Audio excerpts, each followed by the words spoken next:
जयति सिन्दूरवदनो देवो यत्पादपङ्कजस्मरणं वासरमणिरिव तमसां राशन्नाशयति विघ्नानां वक्रतुण्डमहाकाय सूर्यकोटिसमप्रभ निर्विघ्नं कुरु मे देव सर्वकार्येषु सर्वदा या कुन्देन्दुतुषारहारधवला या शुभ्रवस्त्रावृता या वीणावरदण्डमण्डितकरा या श्वेतपद्मासना या ब्रह्माच्युतशङ्करप्रभृतिभिर्देवैः सदा वन्दिता सा मां पातु सरस्वती भगवती निःशेषजाड्यापहा जीर्णे व्युत्कटकालकूटकवले पृष्ठे हठान्मन्मथे नीते भास्करभालनेत्रतनुतां कल्पान् तदा वानरे यशक्त्या समलं कृतोऽपि शशिनं शैलात्मजां स्वर्धुनीं धत्ते कौतुकराजनीति निपुणः पायात् सवशङ्करः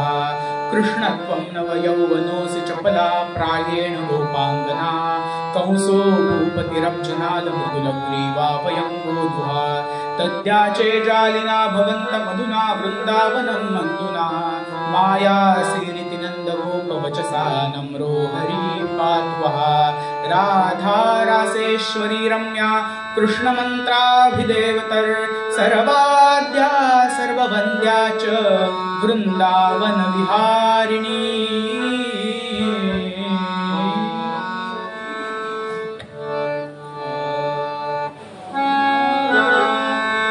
जय जय राम कृष्ण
अखिल हिंदू धर्म की जय, छत्रपती शिवाजी महाराज की जय, भारत माता की जय, भक्त वत्सल भक्ताभिमानी सद्गुरु योगीराज श्री मामा महाराज की जय, अवधूत चिंतन श्री गुरुदेव दत्त।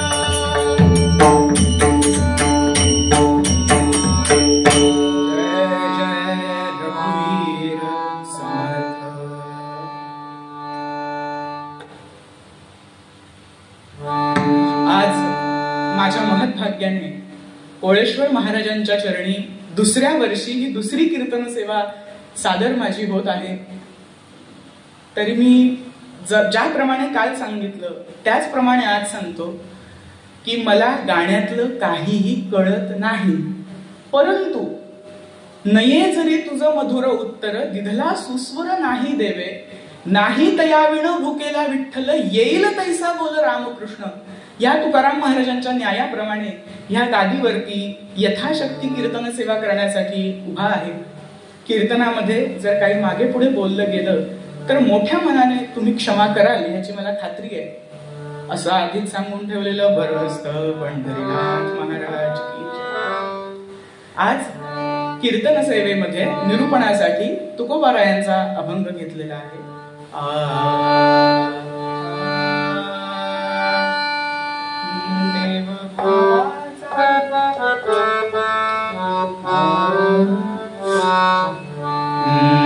देव भावाचा भुकेला दास सेवकाचा झाला, देव भावाचा भुकेला दास सेवकाचा झाला।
ज्ञानदेव तुकाराम पंढरीनाथ महाराज की जय। भगवान गोपाल कृष्ण महाराज की जय। भगवान कोळेश्वर महाराज की जय। अवधूत चिंतन श्री गुरुदेव दत्त।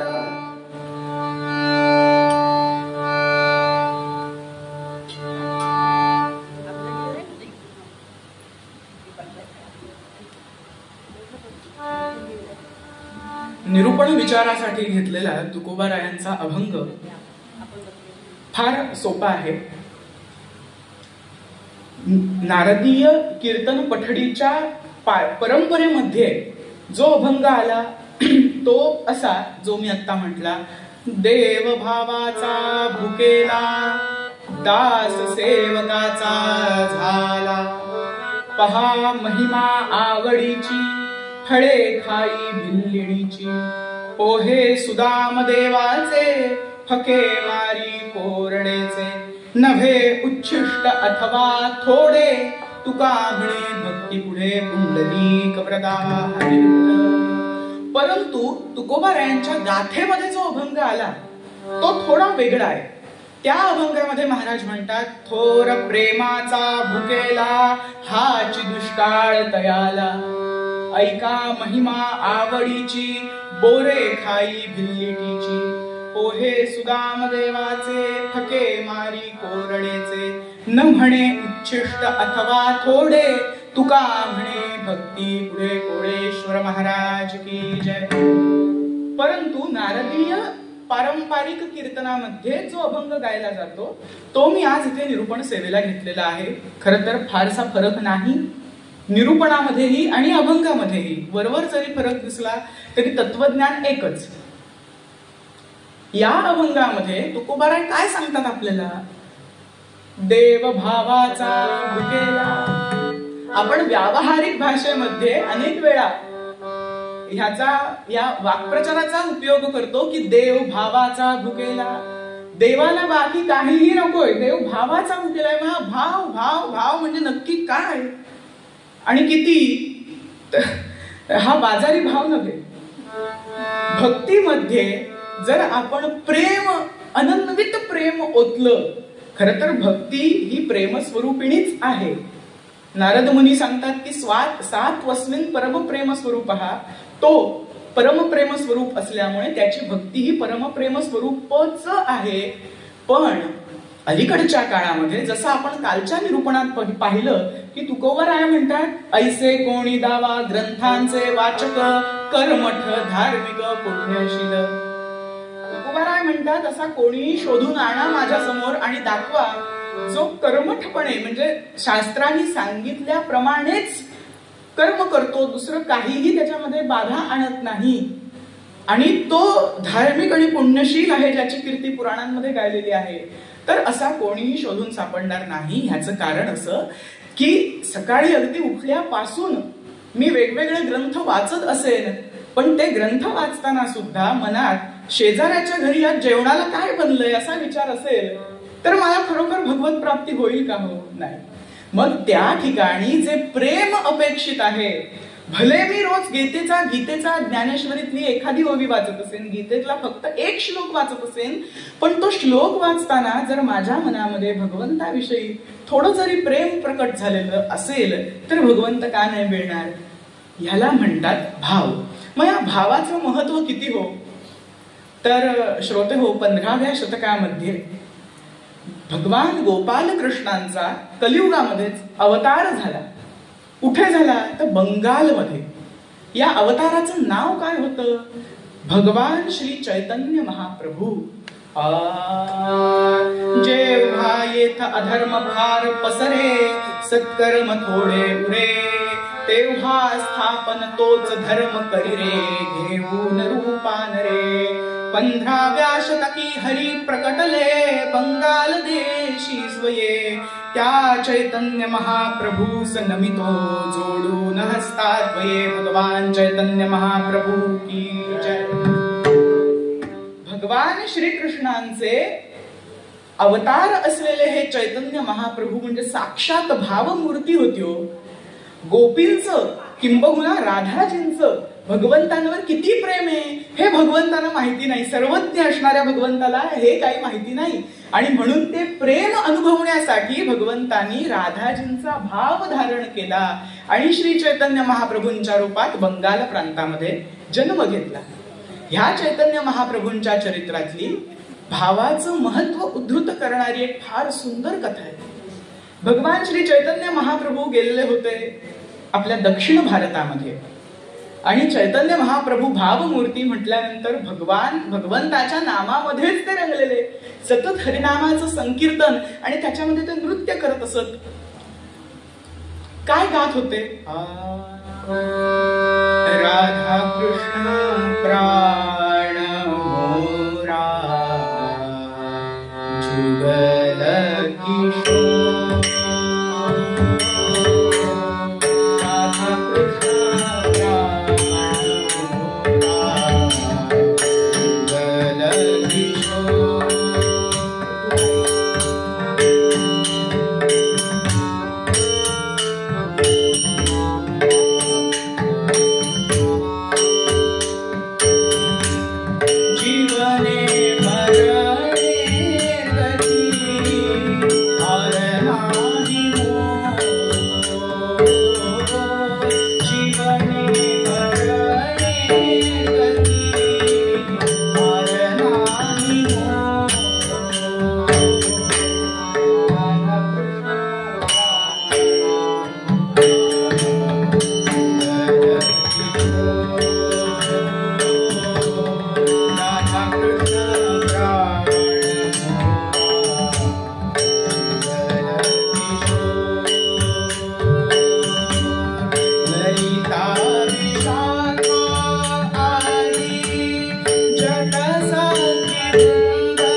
राधा कृष्ण प्राण मोरा जुगल किशोर असं भगवती आदिशक्ती राधाजी आणि भगवान श्रीकृष्णांचं म्हणजे खरं तर स्वतःच गुणगान गात तर रस्त्याने जात होते. आणि चैतन्य महाप्रभूंनी काय पाहिलं तर एक काळ्या सावळ्या वर्णाचा एक मनुष्य एका झोपडीच्या आडोशाला बसून भगवद्गीतेचं पुस्तक समोर ठेवून घळा रडतोय, स्फुंदून रडतोय. आणि तो मधनं श्लोकही वाचतोय, पण ते इतके अशुद्ध आहे. म्हटलं असे न गत्ता आमच्याकडे सगळीकडे बघायला मिळतात. हल्ली काय सांगू, संस्कृत वाचताना सगळ्यांना एवढी भूक लागते. विश्वम विष्णुर्वषट्कारो भूत भव्य भवत प्रभू, विश्व विष्णू वषट्कार, सगळे अनुस्वार आणि निसर्ग गट्टम स्वाहा करून मोकळे. पण त्या माणसामध्ये आणि आत्ताच्या माणसांमध्ये वेगळं हे होतं की तो माणूस स्फुंदून रडत होता, अगदी आतून रडत होता. आणि बाकीची जी बाजूला असलेली पंडित माणसं होती ती त्याला बघून हसत होती की हा काय वाचतो, याला काही वाचता येतं का. पण तो त्यांच्याकडे लक्ष देत नव्हता, तो आपला वाचत होता. चैतन्य महाप्रभूंनी कीर्तन थांबवलं आणि जाऊन त्याला उठवलं. म्हणाले, काय रे बाबा, तू ही गीता इतकी अशुद्ध वाचतोयस, पण तू एवढा रडतोयस का. तर तो म्हणाला की मी काय सांगू, मी अशिक्षित आहे, मला काहीही कळत नाही संस्कृत कसं वाचायचं. हो, पण मग तू रडतोयस का. तर म्हणाला, गीतेचं पुस्तक समोर घेतलं की मला एक प्रसंग आठवतो महाभारतातला. काय आठवतो तर म्हणाले, युद्धाच्या आधी ज्या वेळेला अर्जुन आणि भगवंत हे रथावर रणांगणामध्ये आले रथावरून, आणि एवढ्या रणधुमाळीमध्ये रथ कुठल्या दिशेला वळवायचा, थांबवायचा की चालू करायचा हे कळणार कसं भगवंतांना अर्जुनाने सांगितलेलं. आणि म्हणून भगवंतांनी अर्जुनाला काय सांगितलं की अर्जुना, ज्या वेळेला रथ तुला आता सारथ्याचं स्थान हे जो रथात धनुर्धर आहे त्याच्यापेक्षा खालती असतं. त्यामुळे त्या धनुर्धराचे पाय त्या सारथ्याच्या खांद्यापर्यंत पोहोचतात. तर भगवंतांनी सांगितलं की अर्जुना, ज्या वेळेला तुला रथ उजवीकडे वळवायचा असेल त्यावेळेला माझ्या उजव्या खांद्यावर लाथ मार, डावीकडे वळवायचा असेल त्यावेळेला डाव्या खांद्यावर लाथ मार, थांबवायचा असेल तेव्हा 2दा लाथ मार आणि चालू करायचा असेल तेव्हा 1दा लाथ मार. भक्तिपाशी देव घालतसे उडी, धुईतसे घोडी अर्जुनाची. अहो, अनंत कोटी ब्रह्मांडांचा नायक असलेला तो भगवंत आपल्या भक्तासाठी किती करतो, की भक्ताला सांगतो की बाबा रे, तू माझ्या खांद्यांवरती लाथ मार. आणि हे सगळं मला आठवतं आणि मग मला माझे अश्रू अनावर होतात म्हणाले. आणि खरं सांगू का महाप्रभू, मला हे कळून चुकलंय की तो कृष्ण दुसरा तिसरा कोणी नसून तुम्हीच आहात. चैतन्य महाप्रभूंनी त्याचे हात धरले, म्हणाले बाबा तू जे बोलतोस ते खरं आहे, मीच कृष्ण आहे, पण तरी सुद्धा माझ्या पार्षदांना याची जाणीव नाहीये, त्यामुळे तू आता बोलू नकोस. पण श्रोते हो, महाप्रभूंनी त्याला आलिंगन दिलं आणि म्हणाले, अरे मोठे मोठे वेद वाचून शिकलेले पंडित त्यांना जे कळलं नाही ते तुला केवळ आणि केवळ कशामुळे कळलं, तर तू भाववशाने भक्तिवशाने ती भगवद्गीता वाचलीस म्हणून. बघा ना हो, चैतन्य महाप्रभूंच्या वेळेला त्यांच्या आसपास असणाऱ्या पंडितांना ते कोणीतरी वेडे वाटायचे, पण तो अशिक्षित मनुष्य ज्याला साक्षात भगवंतांचे अवतार असणाऱ्या चैतन्य महाप्रभूंनी आलिंगन दिलं, त्याला केवळ भावामुळे लक्षात आलेलं होतं की ते गोलोकवासी भगवंत या चैतन्य महाप्रभूंच्या रूपात प्रकट झालेले आहेत. हे आहे भावाचं महत्व. आणि म्हणून भक्तीमध्ये जर भाव असेल तरच ती भक्ती सफल ठरते, तरच त्या भक्तीपाशी भगवंत लक्ष देतो. नाहीतर असे तर भक्त स्वतःला वळवून घेणाऱ्या आजच्या काळात खूप आहेत. पुढच्या चरणामध्ये तुकाराम महाराज दाखला देतात, ऐका महिमा आवडीची, फळे खाई भिल्लिणीची. आपल्या सगळ्यांना ठाऊक आहे शबरी खालच्या जातीतली होती. म्हणजे खरं तर खालची जात वरची जात असं काहीही नसतं. जाती ह्या मानवाने निर्माण केल्या, आपल्या धर्माने वर्ण सांगितले आणि त्यामध्ये सुद्धा कोणीही उच्च आणि कोणीही नीच नव्हे. पण समजुतीनुसार खालच्या जातीतली भिल्लीण शबरी तिच्या जवळ बसून भगवंतांनी तिने भरवलेली बोरं खाल्ली. आता श्रोते हो, खरं तर आपल्या भावना दुखावतील, पण हे मुद्दामून सांगावंसं वाटतं की वाल्मिकी रामायणामध्ये किंवा तुलसीदास रामायणामध्ये सुद्धा असा कुठेही उल्लेख नाही की शबरीने दिलेली बोरं उष्टी होती. ते नंतर कववलेलं असू शकतं. शबरीची बोरं उष्टी नव्हती आणि शबरीने फक्त बोरं खायला घातली नव्हती, त्याच्यासोबत बाकीही फळं होती. महत्वाची गोष्ट काय की आपण ठरवलेल्या खालच्या जातीत असणाऱ्या शबरीने भगवंतांना आपल्या कुटीमध्ये आल्यानंतर बोरं खायला घातली आणि भगवंताने ती आनंदाने खाल्ली. का खाल्ली? कारण शबरीचा भाव होता. अगदी छोटीशी शबरी मातंग ऋषींच्या आश्रमात पळून आलेली होती घरून. मातंग ऋषींनी हिमालयाला जातेवेळी त्या शबरीला सांगितलं की हे बघ मुली, इथे या आश्रमामध्ये भगवान विष्णूंचे अवतार असणारे श्रीरामचंद्र, त्यांचा भाऊ लक्ष्मण याच्यासह येतील. ते कसे असतील हे सांगून ठेवलं, पण कधीही तिने सांगितलंच नाही. आता शबरी रोज सडा संमार्जन करायची, फुलांच्या पायघड्या घालायची, फळं तोडून आणायची. काय माहित आज जर भगवंत आले आणि मी झोपून असले तर. श्रोते हो, 100 पेक्षा जास्त आयुर्मान तिचं झालं तरी सुद्धा ती रोज नित्य नेमाने हे करत होती. आपण असतो, म्हणजे बाकीच्यांचं मला माहित नाही, मी असतो तर 100 वर्ष राहू दे, 100 दिवस तरी हे चाललं असतं की नाही देवाला ठाऊक. आणि म्हणूनच आमच्या घरी श्रीराम येत नाही, ते शबरीच्याच घरी आले, कारण शबरीकडे भाव होता. पुढे ते म्हणतात, पोहे सुदाम देवाचे हके मारी कोरडेचे. सुदामा भगवंतांचा सख्खा मित्र होता आणि दळिद्री होता. बायकोने सांगितलं की, एक दिवशी बायकोने विचारलं की काय हो, आपल्या घरात विष तरी शिल्लक आहे का? की जेणेकरून ते मी एकदा खाते, आपल्या पोरांना खायला घालते, म्हणजे निदान ते खाल्ल्यानंतर परत भूक तरी लागणार नाही. बघा, तुमचा म्हणाले तो कृष्ण मित्र आहे एवढं सांगता तुम्ही, जा जरा त्याच्याकडे काहीतरी मागा. एवढी सोन्याची नगरी द्वारका वसवली त्याने. बायकोचं ऐकून सुदामा आला खरा.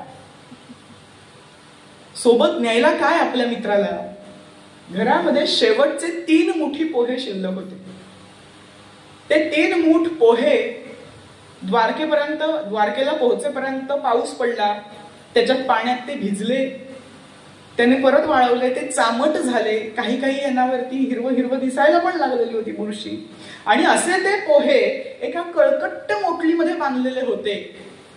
सुदामा त्या द्वारपालांना जाऊन सांगतो की तो कृष्ण आहे ना, तो माझा मित्र आहे, त्याला सांगता का की सुदामा तुला भेटायला आलाय. आणि त्या द्वारपालांनी त्याला खालपासून वरपर्यंत निहाळलं. सोन्याची नगरी वसवणारा भगवान श्रीकृष्ण त्याचा हा मित्र आहे. बरं म्हणाले, सांगतो. म्हणून धावत गेले. भगवंत शृंगार करत बसलेले होते. त्यांच्या अष्टभार्या त्यांचा शृंगार करत होत्या.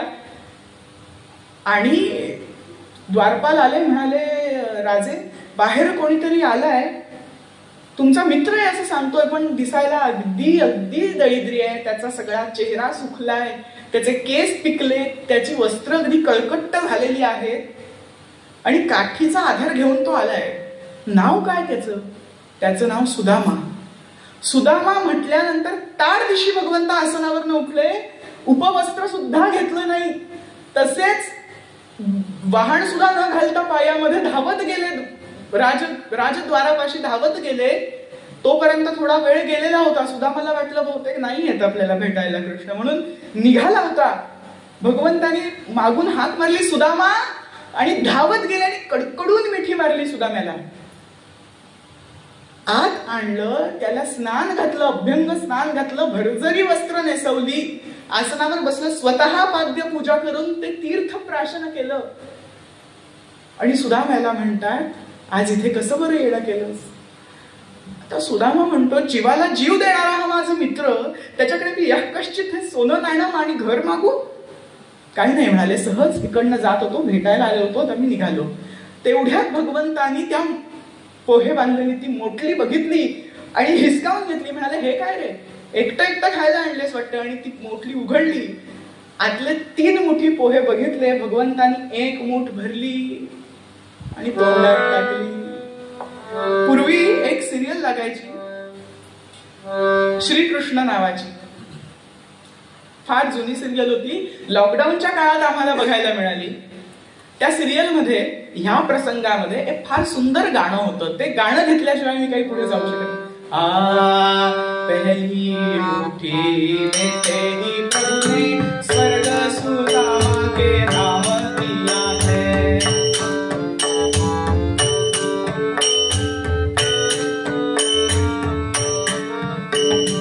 दूसरी मुट्ठी में पृथ्वी लोक का वैभव विप्र को सौंप दिया है.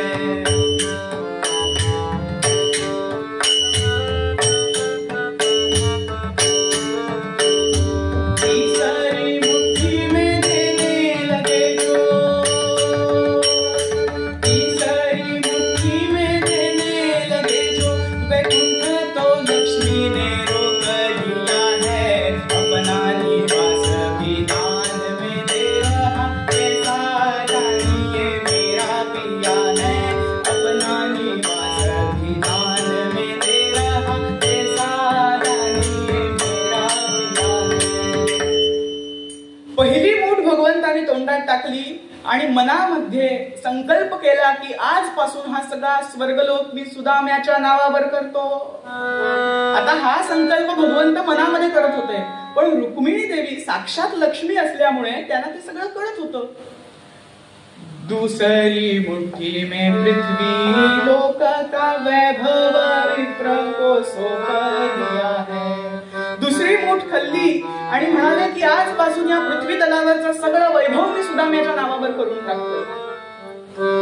तीसरी मुट्ठी में देने लगे जो, वैकुंठ तो लक्ष्मी ने रोक दिया है, अपना निवास भी दान में दे रहा, कैसा दानी मेरा पिया। तिसरी मूठ खाऊन भगवंत संकल्प करणार होते की आजपासून वैकुंठ मी सुदाम्याच्या नावावर करतो.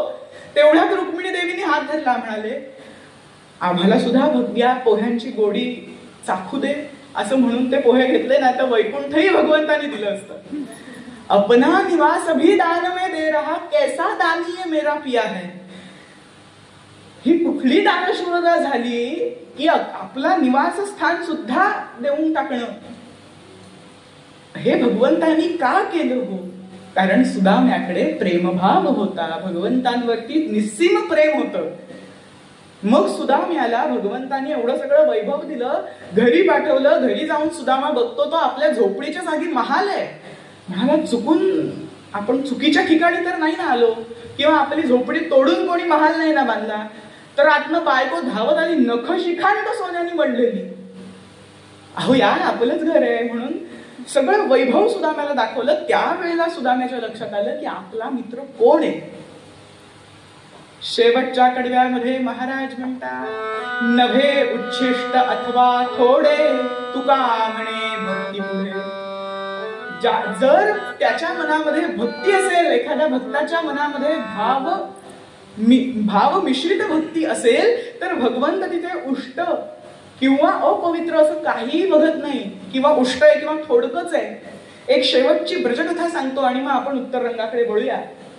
एकदा काय झालं, भगवंतांनी सांगितलं सगळ्या मित्रांना की उद्या सगळ्यांनी आपापल्या घरून काहीतरी खाऊ आणायचा. गाई चरवायला जायचे, वासरं चरवायला, आणि उद्या आपण काला करूया. काला म्हणजे काय, तर जे सगळ्यांनी जे काही आणलंय ते सगळं एकत्र करायचं आणि ते सगळ्यांमध्ये समसमान भागात वाटून खायचं.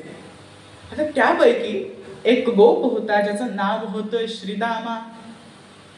अतिशय गरीब, लहानपणीच वडील वैकुंठवासी झालेले होते. एकटी आई सांभाळत होती. घरी गेला, आईला म्हणाला, आई कृष्णाने उद्या काहीतरी खाऊ द्यायला सांगितलंय, आम्ही सगळे काला करणार आहोत. आईच्या डोळ्यात टचकन पाणी आलं. श्रोते म्हणाले, 2 दिवसांपासून मीच उपाशी रे, उद्या काल्यासाठी तुला काय देऊ? आपल्याकडे काही नाही बाळ. श्रीदामा म्हणाला, आई जर मी नेलं नाही तर गोप मला चिडवतील. असो, मी उद्या गुरं चरवायला घेऊन जात नाही, परवा जाईन. तर आई म्हणाली, थांब, 2 दिवस जुनं असलेलं ताक आपल्याकडे शिल्लक आहे, ते ताक मी तुला देते, ते उद्या घेऊन जा. पण लक्षात ठेव, ताक अगदी थोडं आहे आणि 2 दिवस जुनं म्हणजे ठार आंबट आहे, त्यामुळे ते कुठल्या मित्राला देऊ नको. कोणाचं लक्ष नसताना पटकन पिऊन टाक. बरं म्हणाला. दुसऱ्या दिवशी त्या एवढ्याशा वाडग्यामध्ये ताक श्रीदामा घेऊन गेला. भगवंत तर सर्वज्ञ आहे, तो त्यांच्या लक्षात आलं. भगवंतांनी त्याला बाजूलाच बसवलं. चला सगळ्यांनी काढा, काय काय खाऊ आणलाय तो. म्हणून कोणी करंजी आणली आहे, कोणी पुरणपोळी आणली आहे. आता त्या काळात हे पदार्थ तिकडे बनत होते की नाही मला माहिती नाही, पण बुवा मात्र मराठी असल्यामुळे आम्ही याच पदार्थांची नावं सांगणार. कोणी काय वेगवेगळी मिष्टान्न आणलेली, कोणी तिखट आणलेलं होतं. मला कायम प्रश्न पडतो, देवाला आपण कायम गोड नैवेद्य दाखवतो, कधीतरी तिखट दाखवू दे, देवाला सुद्धा चवीला पालक होईल. असो, असं हे सगळ्यांनी गोड तिखट आंबट कडू सगळ्या प्रकारचं अन्न आणलेलं होतं आणि भगवंताने ते सगळं एकत्र करायला घेतलं. म्हटल्यानंतर हळूहळू श्रीदामाची पाळी आली. श्रीदामा तुझ्याकडे काय ते दे. बघतात तो काय, तोपर्यंत श्रीदामा ताक पिऊन श्रीदामाने फस्त केलेलं आहे. भगवंत म्हणाले, हे काय, आपलं काय ठरलं होतं? म्हणाले, जे काही आणायचं ते सगळ्यांमध्ये वाटून खायचं, तू ताक का प्यायलास? आता त्याला काय बोलायला शब्दच नव्हते. भगवंतानी बघितलं, त्याच्या ओठांवरनं ताकाचा एक ओघळ खालती येत होता. भगवंतानी त्याच्या जवळ जाऊन जिभेने तो चाटला आणि भगवंत म्हणाले, आता सगळ्यांना मिळालं. श्रोते हो, असं का झालं? भगवंत आपण एवढे वेळा नैवेद्य दाखवतो, भगवंत एकदाही आपल्या समोर प्रकट होऊन खात नाहीत. आपलं उष्ट खायची तर फारच पलीकडची गोष्ट आहे. त्या गोपाचं का उष्ट खाल्लं भगवंतांनी? त्याच्या ओठांवरच चाटलं. का चाटलं? गोपांचं भगवंतांवर तेवढंच प्रेम होतं. अहो असं सांगतात, भगवंताने ज्या वेळेला गोवर्धन धारण केला त्यावेळेला आमच्या लालाला त्रास होऊ नये म्हणून यांनी काठ्या लावल्या. इतकं प्रेम निश्चित, म्हणजे साक्षात भगवंत आहेत हे सुद्धा त्यांच्या लक्षात नव्हतं, हे सुद्धा ते विसरून गेले. इतकं प्रेम. पण आम्ही इतकं प्रेम करतो का हो भगवंतावर? अजिबातच नाही. आम्हाला माहितीये ती मूर्ती आहे, तिच्या समोर ठेवल्यावर ती काही खात नाही म्हटल्यानंतर आम्ही आमच्याच आवडीचं बनवतो, देवाला ठेवतो नैवेद्य, एकदा पाणी फिरवतो की लगेच गट्टम स्वाहा. म्हणून आमच्याकडे भावाची कमतरता आहे. आम्ही देवाला आमच्यासारखं बघत नाही. ये यथा माम प्रपद्यन्ते तांस तथैव भजाम्यहम्. भगवंतांचं वचन आहे, जे मला ज्या स्वरूपात भजतात त्यांना मी त्या स्वरूपात भजतो. अहो नामदेवांनी त्याला सख्याच्या रूपात भजलं, भगवंतही सखा झाले. विटेवरून खालती उतरून नामदेवांची खीर खाल्ली भगवंतांनी. पण आम्ही त्याला मूर्ती स्वरूपात बघतो. मग भगवंत म्हणतात ठीक आहे, मी मूर्ती आहे. आम्ही भगवंताला नैवेद्य अर्पण करत नाही, नैवेद्य दाखवतो की देवा रे हे बघ, आज मी हे बनवलंय, आता मी हे खातो. आणि म्हणून भगवंत आपल्या समोर प्रकट होत नाही. उत्तर रंगामध्ये आपण हीच कथा बघणार आहोत की असा कोण भावपूर्ण भक्त होता ज्याच्यासाठी भगवंताने जेवण तयार केलं. भावाचं महत्व सांगताना मूळ पद्यामध्ये तुकोबाराय आपल्याला सांगतात,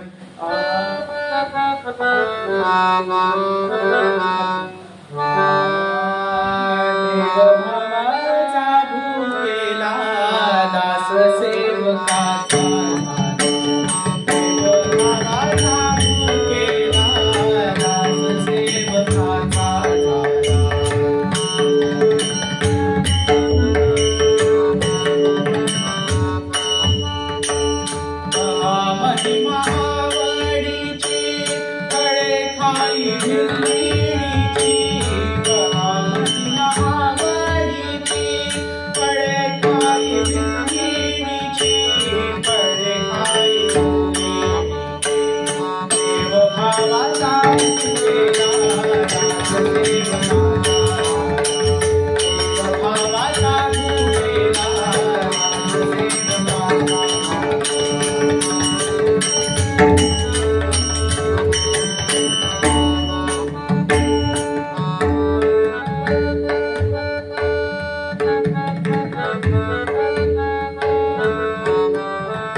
एक प्रार्थना म्हणणार आहे मी, अपर्णा कोल्हटकर मिरज. मला पेटीवर म्हणता येईल तुम्ही ऐकून चालेल. प्रार्थना देवा तुलाही, तू सदा जवळी रहा. मी जिथे जाईन तेथे प्रेम दृष्टीने पहा. प्रार्थना देवा तुलाही, दुःख जेव्हा दाटुनिया भार होतो अंतरी. मी कसे विनवू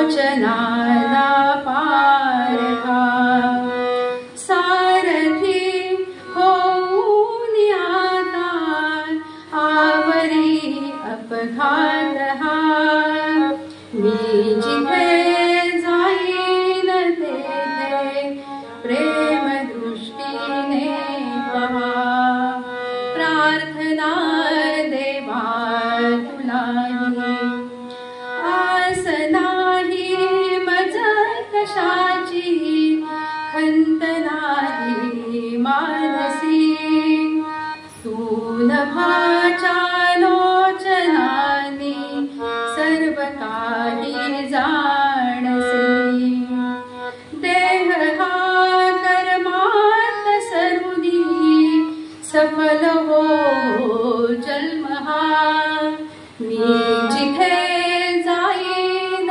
तेथे प्रेम दृष्टीने पहा प्रार्थना देवा तुलाही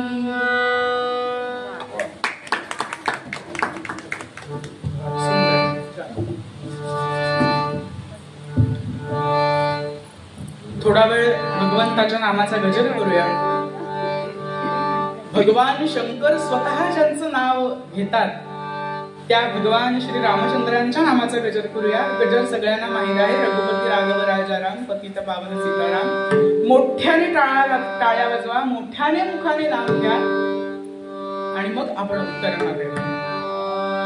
रघुपती राघव राजाराम पतित पावन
मंद असा नवयुवा नाम अढैया असे असे जाचे तात मात बहु थकले तात मात बहु थकले रघुला भोजन कोड चोज त्याचे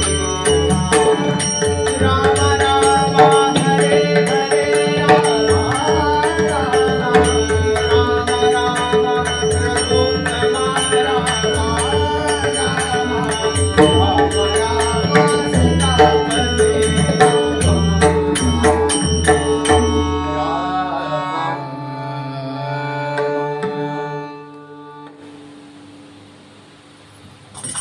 अयोध्येजवळच्या एका गावामध्ये ही घडलेली कथा आहे.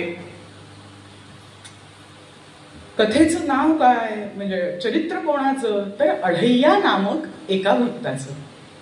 आता हा भक्त कसा होता? मंद असा नवयुवा नाम अढैया असे असे ज्याचे. मतिमंद होता, बुद्धीने आणि देहाने दोन्हीकडून स्थूल होता. आता अढैया हे काय नाव झालं बरं? तर या नावामागे अख्खी एक कथा आहे. त्याचं खरं तर नाव वेगळं होतं, पण त्याला अढैया नाव का पडलं? अडीच शेरांचे पीठ त्यास लागे अडीच शेरांचे पीठ त्यास लागे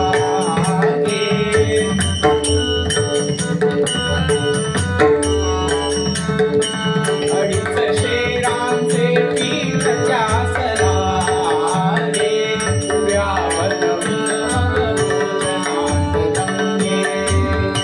सोबती रागही भात खीर भाजी सोबती रागही भात खीर भाजी वैद लागे अनामटी ताजी वैद लागे अनामटी अडीच शेरांचे पीठ त्यास लागे पुऱ्या बनवून मग भोजनात धंगे. अडीच शेर म्हणजे आत्ताच्या भाषेत 2.5 किलो. 2.5 किलो पिठाच्या पुऱ्या पोळ्या भाकऱ्या जे काही असेल ते, पण 2.5 शेरांचं हवं.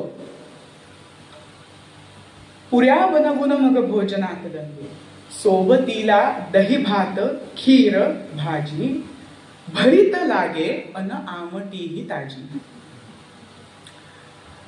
आता 2.5 शेरांच्या पोळ्या पुऱ्या आपण तर काही खात नाही, पण ह्याला कसं लागायचं? पहिला आणि नंतरचा भात, मागचा पुढचा भात आणि मध्ये या 2.5 शेरांच्या पोळ्या पुऱ्या.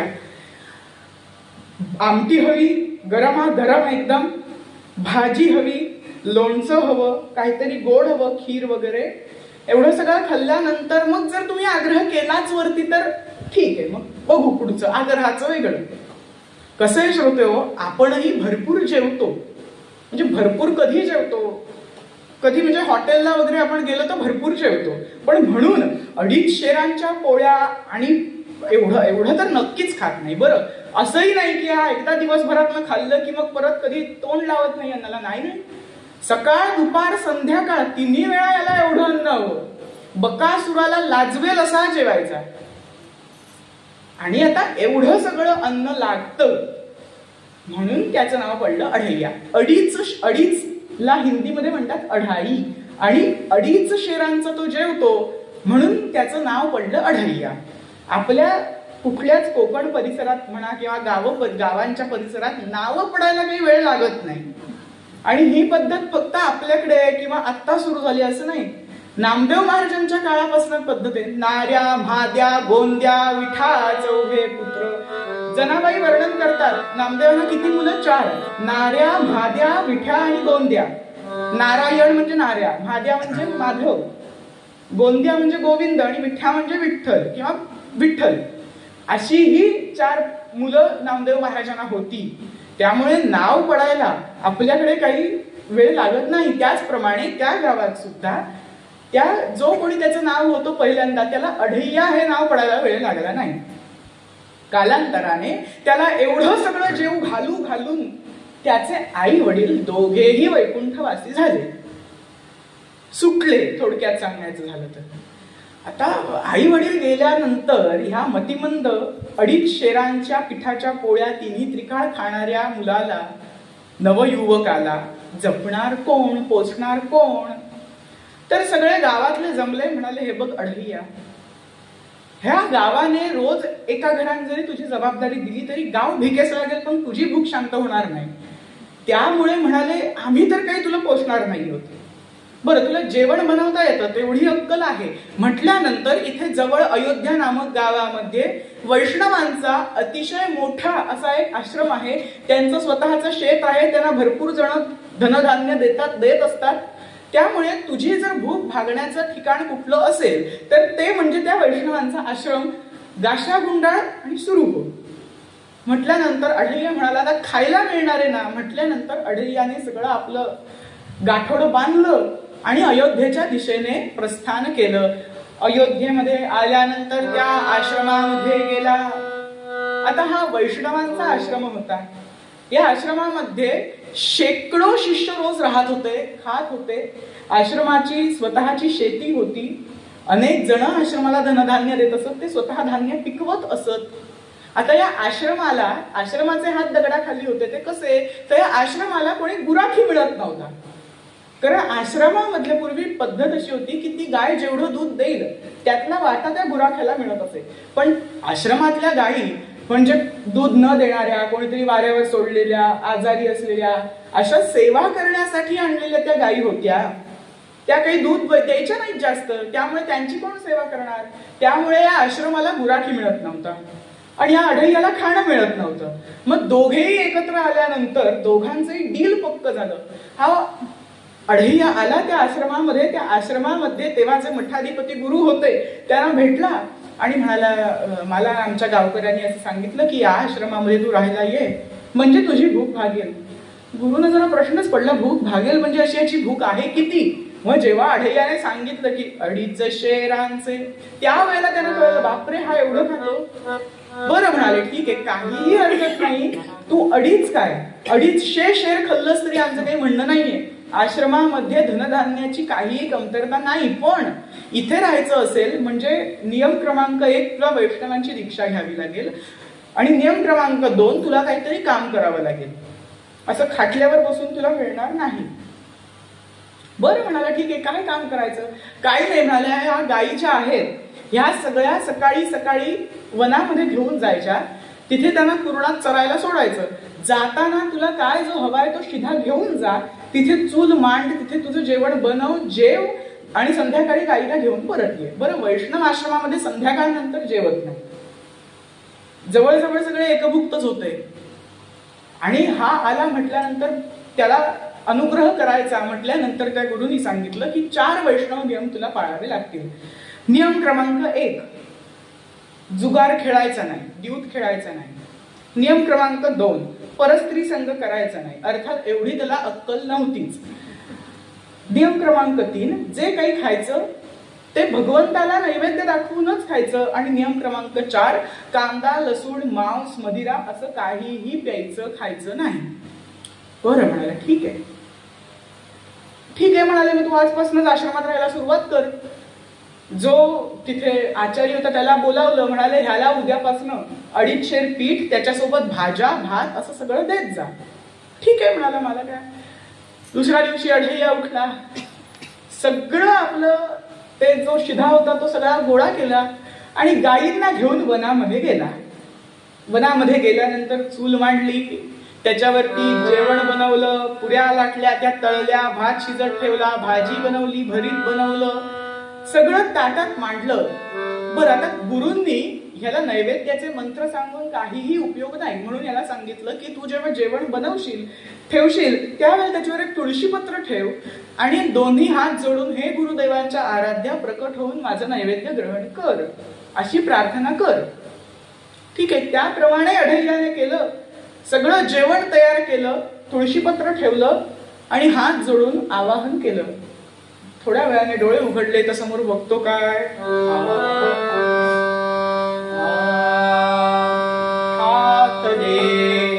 ठाकले तेथ भगवान, ठाकले तेथ भगवान,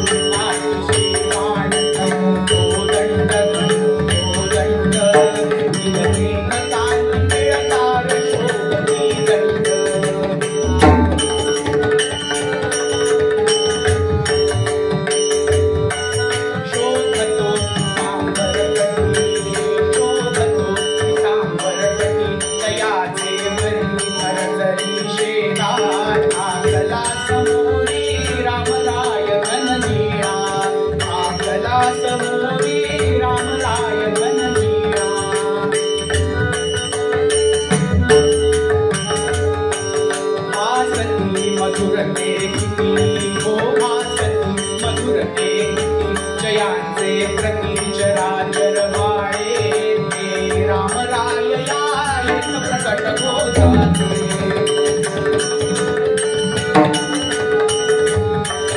तपी बहु मुनी जन ठाती तपी बहु मुनी जन ठाती तयांचे साठी प्रकटना होई तो ईश्वर येथे वेड्या दर्शन देई तो ईश्वर येथे वेड्या दर्शन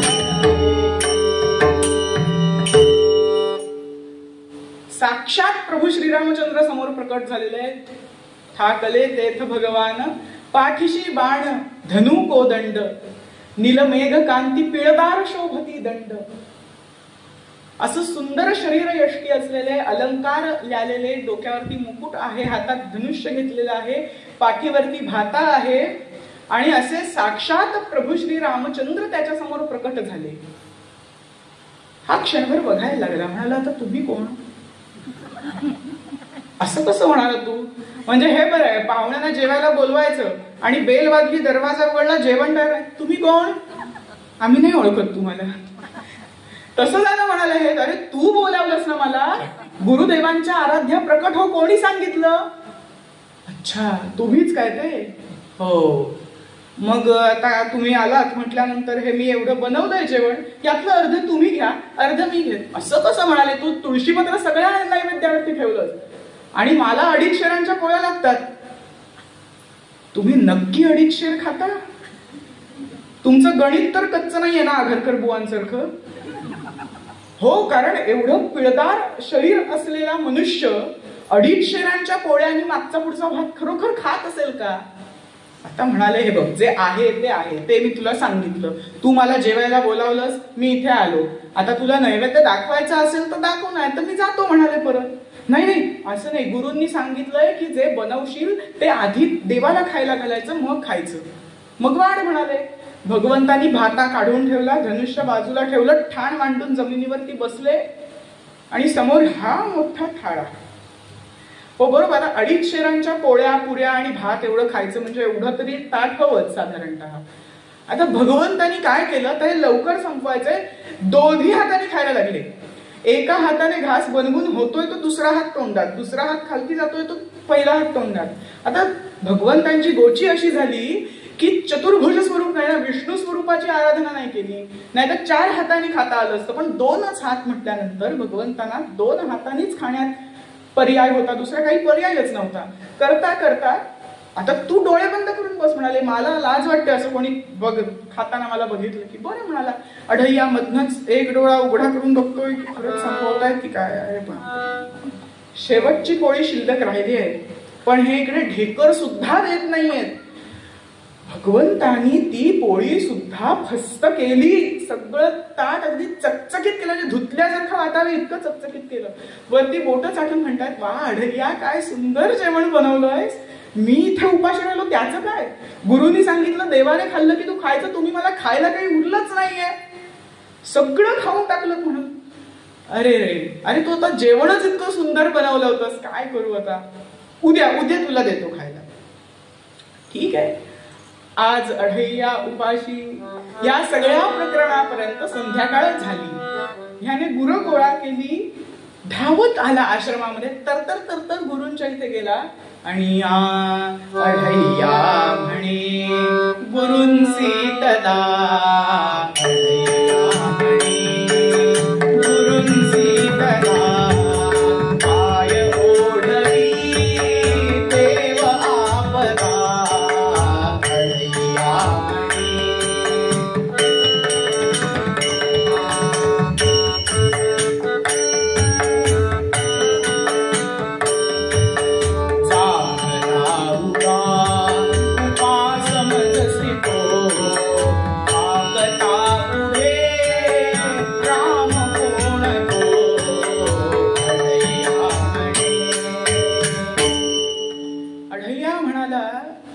तुमचा देव 2.5 शेरांचं खाणं खातो हे मला कोण सांगणार? तुमचा तो तिथे राम आला, त्याने माझं सगळं जेवण फस्त केलं. बरं संध्याकाळनंतर तुमच्या आश्रमात चूल पेटत नाही, मला 2.5 शेरांचं लागतं, तरी मी एकदाच खात होतो, पण ते तुमच्या रामाने फस्त करून टाकलं म्हणाले. गुरु म्हणाले, राम म्हणजे कोण? माझा शिष्य राम, की माझे आराध्य, तुमचे आराध्य राम म्हणाले, प्रभू श्रीरामचंद्र तुझ्या समोर प्रकट हो झाले होते ना म्हणाले. हे असो असो ते आले, सगळं दोन्ही हाताने खाल्ली म्हणाले. आणि काय हो, त्यांची बायकोनी जेवण बनवत नाही का? असं बोलायचं नसतं देवाबद्दल म्हणाले. ह्यांना थोडा विश्वास बसे नाही की एक दिवस झालाय अनुग्रह करून या मतिवंत मुलासमोर प्रभू श्रीरामचंद्र प्रकट होणार आहेत का? बरं म्हणाले, ठीक आहे, तुला 2.5 शेरांचं सगळं त्यांनी संपवलं की नाही, उद्या तू दुप्पट घेऊन जा, दुप्पट बनव, 2.5 शेर त्यांना दे, 2.5 शेर तू खा. हा, ही आयडिया चांगली आहे म्हणाले. बरं म्हणाले, मग मी उद्या 2.5 शेर घेऊन जातो. गुरुनी विचार केला, भारीत भारी काय केलं असेल, संपवलं असेल, आणखीन भूक लागली असेल म्हणून मागत असेल, जाऊ दे घेऊन. दुसऱ्या दिवशी अढैया उठला, दुप्पट सगळं घेऊन गेला सिधावनामध्ये. जेवण बनवलं, त्याच्यावरती तुळशीपत्र ठेवलं, हात जोडून आवाहन केलं, गुरुदेवांच्या आराध्या प्रकट हो. आणि आता काय झालं, आवाहन करता आली जानकी प्रकट हो झाली. आवाहन करता आली जानकी प्रकट हो झाली. नेसली लाल शेला शोभतो काढ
ह्या कोण, ही माझी पत्नी. हा, म्हणजे जिला रावण पळवून घेऊन गेला होता तो तीच ना. भगवंतानी सीतामातेला सांगितलं, जरा भोळा भक्त आहे, वाईट मानून घेऊ नको. आता ही कशाला आली इथे? मी नाही हिला बोलावलं, आराध्य तुम्ही आहात की ही आहे? म्हणाले, अरे काय झालं, काल तिने सगळा स्वयंपाक केलेला होता, पण तू मला जेवायला बोलावलंस. मी तुझ्याकडे आलो, जेवलो, घरी जाऊन ढेकर दिली, तर म्हणाली कोणाकडे जेवण आला? त्यावेळेला मी तिला सांगितलं की अढैया नावाचा एक अतिशय सुंदर जेवण तयार करणारा माझा एक भक्त आहे, त्याने जेवायला बोलावलं होतं, त्याच्याकडे गेलो होतो. मग एवढं सुंदर जर जेवण बनवतो तर मला पण त्याचं जेवण चाखायचंय म्हणाली, म्हणून तिला घेऊन आलो. बरं म्हणाला, सगळं मान्य आहे, पण ही बाई आहे, बरोबर आहे, मग ही 2.5 शेर नक्की जेवणार नाही. नाही नाही नाही, तिलाही 2.5 शेर लागतं. तुमच्या या पत्नीला 2.5 शेर जेवण लागतं? हो म्हणाले. मग मी काय खाऊ? तू घरी जाऊन खा म्हणाले. बरं, आता काय बोलूही शकत नाही, गुरूंची आज्ञा आहे. दोघांनाही जेवायला बसवलं, त्यांच्यासमोर जेवण वाढलं. सीतामाता, प्रभू श्रीरामचंद्र जेवले. सीतामाता थोडं मनातल्या मनात दोघांचे संवाद चालले, थोडस तरी शिल्लक ठेवूया बिचारायला. अजिबात नाही म्हणाले, माझी आज्ञा सगळं संपव, एक शीत सुद्धा शिल्लक ठेवू नको. बरं म्हणाल्या. सीतामाईना हसू आवरत नाहीये आणि भगवंत त्यांना तिरक्या नजरेने हसू नकोस असं सांगताय. आज ही अढैया उपाशी. अढैया तरतर तरतर सगळी गुरं गोळा करून गेला. म्हणाले, तुमच्या आराध्याला बायको आहे हे मला कोण सांगणार? आणि त्याहून वरती गेला बाजार, बायको असली तर असली, माझं काही त्याच्यात म्हणणं नाही, पण ती 2.5 शेर जेवते. मी आजही उपाशी राहिलो, मला उद्या तिप्पट द्या. गुरु विचार करतायत की हा नक्की जेवतो किती. ह्याने मला कमी तर नाही ना सांगितलं की जेणेकरून नंतर वाढवता येईल. काही हरकत नाही, आता गुराखी हा गेला तर दुसरा कोणी मिळणार नाहीये. म्हणाले ठीक आहे, काही हरकत नाही, तू उद्या तिप्पट घेऊन जा. अघय्या सकाळी उठला, गुरा गोळा केली, शिधा घेतला, वनाच्या दिशेने गेला. जेवण बनवून नैवेद्य दाखवण्यासाठी तुळशी पत्र ठेवलं, आवाहन केलं, हे गुरुदेवांच्या आराध्या प्रकट हो आणि नैवेद्य स्वीकार कर. आज डोळे उघडतोय तो समोर 3 माणसं. आता हा कोण? हा माझा भाऊ. हाही 250 जेवत असेल नाही का? हो म्हणाले. काल काय झालं, ही जानकी आणि मी जेवून गेलो, तो एकटाच तिकडे राहिला म्हणाले, मग आज त्यालाही घेऊन आलो. तुम्ही डबेच का नाही लावत माझ्याकडे म्हणतो, मी रोज तुम्हाला बनवून देत जाईन जेवण. अरे ठीक आहे, चिडू नको चिडू नको म्हणाले. आता लक्ष्मण म्हणजे तापट, शेषनागांचा अवतार, भगवंतांनी येतानाच बजावून ठेवलं होतं, तो काहीही बोलेल, अजिबात चिडायचं नाही. आता तिघही बसले, 2.5 तिघही जेवले, तृप्तीची ढेकर दिली आणि अंतर्धान पावले. आजही अढय्या उपाशी. अढय्याच्या तळपायच्या मस्तकात जायला सुरुवात झाली होती. परत गुरुंकडे गेला, म्हणाले आज तुमच्या आराध्याचा भाऊ पण आला होता सोबत, बायको सोबत. गुरु म्हणतायत रोज हा एक माणूस वाढवतोय, हा कुठे ऐकतो, काय करतो काय माहिती. मग म्हणाले उद्या तुला 4 पट हवं असेल. हो अगदी बरोबर म्हणाले, उद्या मला 4 पट हवंय. 4थ्या दिवशी अढय्या 4 पट शिधा घेऊन गेला. आणि काय झालं, 4थ्या दिवशी तेथ आला अंजनीचा सुत, अंजनीचा सुत आला अंजनीचा सुत.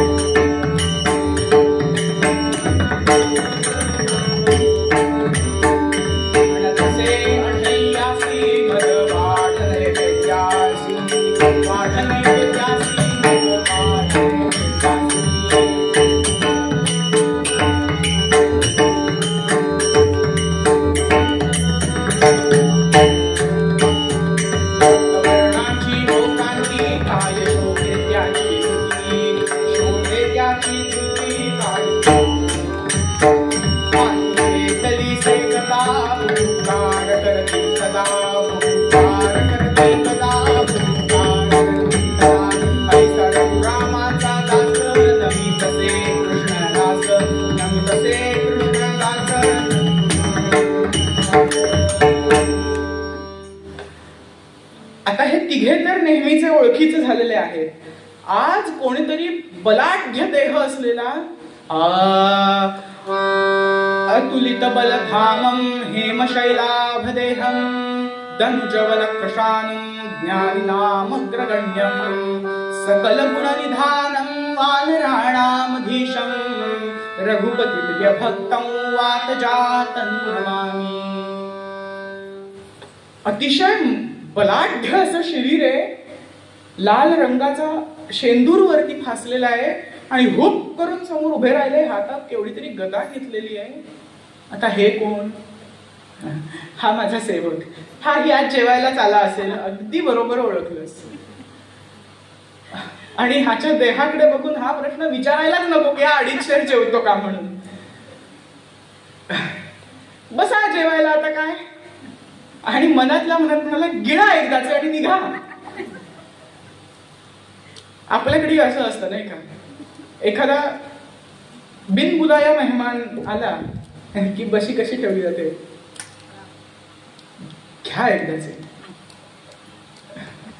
असं हे आने आज ताट आपटलं समोर की जेवा. आता हे चौघेही आनंदाने जेवतायत. जेवले, ढेकर दिली, अंतर्धान पावले. आजही अढय्या उपाशी. आज गेला.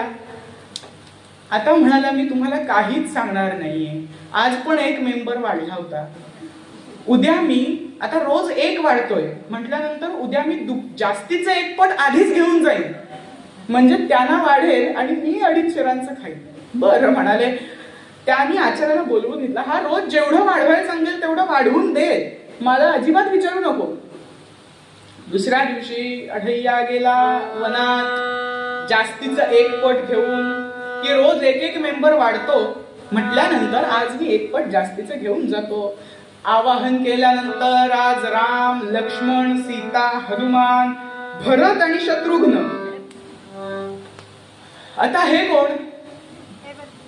हे माझे आणखीन 2 भाऊ. तुम्ही मला एकदा तुमच्या परिवाराची लिस्टच बनवून द्या ना.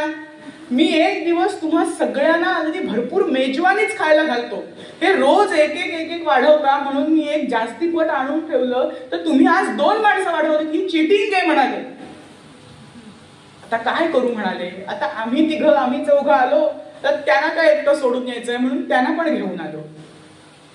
जेवा म्हणून आता सगळे जेवायला बसलेले आहेत. आजही अढैया उपाशी ते निघून गेले. आता म्हणाला आपण मागे पुढे बघायचं नाही. 6व्या दिवशी 20 पट घेऊन गेला जेवण. सगळं 20 पट घेऊन गेला. तिथे सगळं ठेवून दिलं आणि जेवण तयारच नाही केलं. आणि आवाहन केलं, हे गुरुदेवांच्या आराध्या प्रकट हो आणि माझा नैवेद्य स्वीकार कर. म्हटल्या क्षणी हा सगळा राम दरबार समोर प्रकट. प्रभू श्रीरामचंद्र म्हणतात, काय अढैया, आज जेवणाचा सुगंध नाहीये, ते बनवलंच नाहीये म्हणाला. म्हणजे का? तुमची बायको आहे ना, तिला जेवण बनवता येत असेल? येतं म्हणाले. बसवा तिला चुलीवरती. आज ती जेवण बनवणार आणि मी जेवणार. 6 दिवसांचा उपाशी आहे म्हणाला मी. तिला म्हण, तुमच्या सगळ्यांचंही जेवण बनवा, मग मी तुम्हाला नैवेद्य दाखवतो आणि मी सगळं खाऊन टाकतो. भगवंत म्हणाले की ठीक आहे, आज आपली परीक्षा आहे म्हणून सीता मातेला सांगितलं की तो सांगतोय तसं कर. जगत जननी सीता माता, लोण्यासारखं कोमल शरीर आहे, सुंदर असे नेत्र जिचे आहेत, ती चुलीमध्ये फुकणीने हवा घालतीये आणि तो सगळा धूर तिच्या डोळ्यात जातोय तरी डोळे पुसते आणि एकीकडे जेवण बनवते. हनुमंत लाकडं तोडतायत, चूल मांडण्यासाठी मोठमोठे दगड आणतायत, लक्ष्मण पाणी आणतोय, भरत शत्रुघ्न पहारा देतायत, प्रभू श्रीरामचंद्र एका भव्य शिळेवरती बसलेले आहेत. म्हणाला मी गुरं गोळा करून येतो असं म्हणून अढैया तिकडनं निघाला. थेट आश्रमात धावत आला. गुरुदेवांना म्हणाला, आज मी तुमच्या देवाला परिवारात सकट ठगलंय, बघायला चला. हा नक्कीच मतिमंद आहे म्हणून गुरुदेव त्याच्या सोबत गेले आणि लांबून बघतात तो नदी काठी हे तेज सगळीकडे पसरलेलं आहे. जवळ जाऊन बघितली तर साक्षात भगवान श्रीरामचंद्र तिथे बसलेले आहेत. सीतामाता जेवण बनवते, बाकी सगळे तिला जेवण बनवायला मदत करतायत. आणि हे सगळं बघून त्यांचे अश्रू अनावर झाले. जाऊन लोटांगण घातलं रामचंद्रांच्या पायांवरती आणि ते गुरुदेव रामचंद्रांना विचारायला लागले, तुम्हाला नैवेद्य दाखवून दाखवून माझे केस पिकले, पण आजपर्यंत तुम्ही एकदाही मला दर्शन दिलं नाही आणि या मतिमंद अढैयाने असं काय केलेलं होतं ज्याच्या समोर तुम्ही प्रकट झालाय? भगवंत फार सुंदर उत्तर देतात.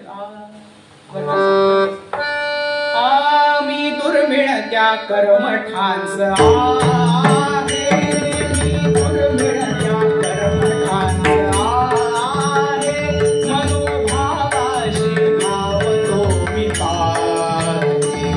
मी दुर्मिळ त्या कर्मठांच आहे, मनोभावाशी भावतो विकार. अढैयासी अज्ञान करी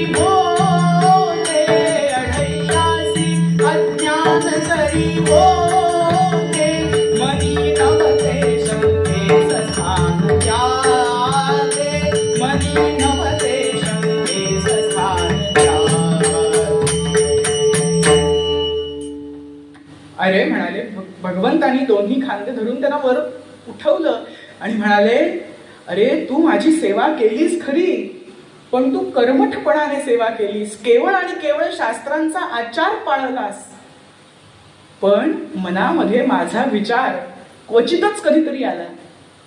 नैवेद्य दाखवताना ही मूर्ती आहे असंच समजून तू नैवेद्य दाखवत होतास, पण ज्या वेळेला तो अढैया मतिमंद असून सुद्धा त्याच्या समोर मी प्रकट झालो, नवे नवे माझा अख्खा परिवार प्रकट झाला, रागाने का होईना, माझ्यावरती हक्क असल्यासारखा त्याने माझ्यावर रागही केला आणि परत माझ्या सगळ्या परिवाराला जेवूही घातलं. हा कोणीतरी भोंदू आहे असं म्हणून हाकलून नाही दिलं मला तिकडून. त्या मतिमंद अढैयाच्या मनामध्ये माझ्याबद्दल अजिबात शंका नव्हती. मी मनोभाव पाहणारा आहे आणि म्हणून मी अढैयासमोर प्रकट झालो आणि त्याने तयार केलेलं भोजन मी स्वीकारलं.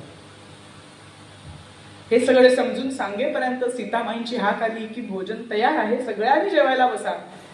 सगळ्यांना गुरून समवेत अढैया समवेत सगळ्यांना सीतामाईने जेवायला वाढलं. सगळ्यांचं जेवण झाल्यानंतर प्रभू श्रीरामचंद्रांच्या पात्रामध्ये स्वतः भोजन केलं आणि हात धुवून अढैया जवळ आली आणि त्याच्या मस्तकावरती हात ठेवला आणि काय झालं,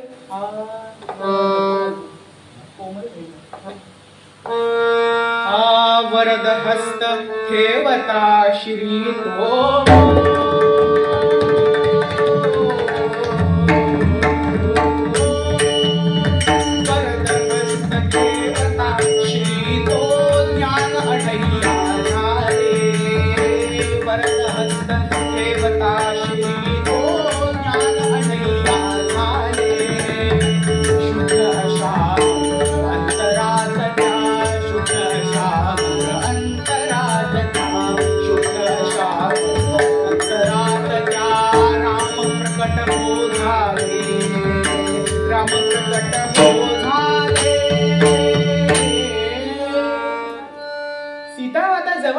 अढैयाच्या मस्तकावरती हात ठेवता क्षणी अढैयाला ब्रह्मज्ञानाची प्राप्ती झाली आणि सगुण स्वरूपामध्ये जे भगवान श्रीरामचंद्र त्याच्या समोर प्रकट होते ते चित्तामध्ये सच्चिदानंद स्वरूपामध्ये प्रकट झाले, ज्ञान झालं आणि मतिमंद अढैया ब्रह्मज्ञानी झाला. कशामुळे झाला? केवळ आणि केवळ भगवंताप्रती भाव ठेवल्याने. श्रोते हो, भगवंतावरती हक्काने रागावलं तरी सुद्धा भगवंत ते आपलं मानून घेतो, पण त्या ठिकाणी भगवंत माझा आहे हा भाव हवा. भगवंत माझा आहे आणि म्हणून मी त्याच्यावर हक्काने प्रेम करतो, तसाच हक्काने रागवतो, अशी जर त्याच्या प्रती भावना असेल तर का नाही आपल्या समोर भगवंत प्रकट होणार? आपण इतके दाखले बघतो की भगवंत त्या भक्ताच्या समोर प्रकट झाले, त्याला दर्शन दिलं. आज तागत आपल्याला मात्र दर्शन झालं नाही. ह्याचं कारण काय? तर आपल्या मनामध्ये भाव कमी आहे. अहो श्रोते हो, अढैया हा मतिमंद होता तरी त्याला ब्रह्मज्ञान झालं. मला असं वाटतं की अढैया मतिमंद होता म्हणूनच त्याला ब्रह्मज्ञान झालं. कारण तुमच्या आमच्यासारखे स्वतःला शहाणे समजणारे जे मतिमंद आहेत, आम्हाला भगवंतांचं नामस्मरण करायला नको, आम्हाला भगवंतांवर प्रेम करायला नको, आम्हाला कीर्तन ऐकायला नको, कधी भजन करायला नको, असं असताना भगवंत कसे प्रकट होतील समोर? अहो, कीर्तनासारखं सामर्थ्य कशामध्येही नाहीये. आता मी मुद्दामून थोडा वेळ कीर्तनावर बोलेन, कारण कीर्तनम हरिमाराध्यम सर्व पाप प्रणाशनम असं आपलं शास्त्र सांगतं. अहो, मतिमंद अढैयाने भावाने भगवंताला हाक मारल्यानंतर भगवंत आला. आपण ह्या सगळ्या कथा कीर्तनांमध्ये ऐकतो, पण म्हणून कधी आपल्या समोर भगवंत प्रकट होतो का? तर नाही. कारण आपण त्याचं चिंतन करून ते आपल्या जीवनामध्ये उतरवण्याचा कधी प्रयत्नच करत नाही. कीर्तन काय करतं तर कीर्तन ऐकल्याने माणसाचं चित्त पालटतं आणि ती कीर्तनकार बुवाची जादू नाही, ती या दादीची जादू आहे. श्रोते हो, आज मोबाईलवरती एका बटनावरती आपल्याला कीर्तन उपलब्ध असतानाही आम्ही चित्रपट बघतो. आणि फक्त चित्रपट बघणं वाईट नाहीये, पण कुठल्या प्रकारचे चित्रपट बघावे ज्याच्यामध्ये आपल्या संतांचा, आपल्या देवाचा, आपल्या धर्माचा सतत अपमान होत असतो, असे चित्रपट आम्ही एका क्लिकवरनं बघतो. पण एका क्लिकवरनं आम्ही कीर्तन ऐकत नाही. मग आम्हाला भगवंत कसे मिळणार? आम्हाला जर आमच्या मनामध्ये भाव प्रकट करायचा असेल तर कीर्तन ऐकावी लागतील. संत आपले काय सांगतात, आपली ही चरित्र काय आहेत ती आपल्याला ऐकावी लागतील आणि ते जीवनात उतरवावं लागेल. आता जास्त बोलत नाही, एवढंच सांगतो. मी भगवंताचरणी कीर्तनाच्या शेवटी ही प्रार्थना करेन की ज्याप्रमाणे मतिमंद असूनही अढय्याला त्याने आपलंसं केलं, तसं आम्हालाही आमच्या मनामध्ये भक्तीचं बीज रोवून आपलंसं करावं, हीच त्यांच्या चरणी प्रार्थना. मूळ पद्यामध्ये भावाचं महत्व सांगताना तुकाराम महाराज म्हणतात, देव भावाचा भूकेला दास सेवकाचा झाला.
मी आपल्या कीर्तनामध्ये वापरली, त्यामुळे मी संतांची क्षमा याचना करेन. बोली लेकुरे वेडी वाकुडी उत्तरे, करा क्षमा अपराध महाराज तुम्ही सिद्ध. नाही विचारिला अधिकार म्या आपुला, करा क्षमा अपराध महाराज तुम्ही सिद्ध. तुका म्हणे ज्ञानेश्वरा राखा पाया पै किंकरा, करा क्षमा अपराध महाराज तुम्ही सिद्ध. शेवटी संतांनी जे मागणं भगवंताकडे मागितलं तेच भगवंताकडे मागूया आणि आजची कीर्तन सेवा भगवान कोळेश्वर महाराजांच्या चरणी अर्पण करूया. त्यांना अशी प्रार्थना करेन की या देहाच्या 3 चिमट्या राख होईपर्यंत अशीच कीर्तन सेवा माझ्या हातून निस्वार्थीपणे घडत राहो, अशीच आपल्या चरणी प्रार्थना. हे चिदानंद